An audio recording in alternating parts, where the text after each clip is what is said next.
Hi friend, today I'm sharing with you my recipe for flaky chicken pot pie turnovers. Start by dicing about 2 cups of cooked chicken. Rotisserie chicken or even leftovers work great for this. To make the pot pie filling, add oil and butter in a large skillet along with the chicken you just diced up. Next add dehydrated onion, garlic powder, ground thyme, sage, poultry seasoning, salt, and pepper. Stir all that well to combine. I added a touch more oil and butter to the skillet along with some all-purpose flour to make the base for the roux. Then I added chicken stock and a pinch of heavy cream. Let that cook and thicken for a little while, and then it's time to add some mixed vegetables.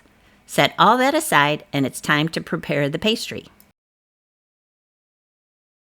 Unfold the puff pastry sheets. You're going to need 2 sheets onto a lightly floured surface and roll into an even large square. Next, you're going to cut that square into 4 equal squares and egg wash the edges of each square to act as glue. Now put the chicken pot pie filling in the corner of each of those squares, fold over the edge, and press gently with your fingertips to seal the pastry. Put a steam hole in the top of each turnover and then fork the edges closed.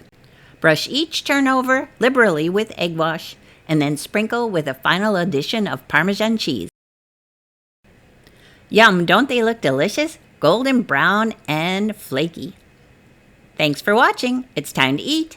Get the full recipe at kudoskitchenbyrenee.com.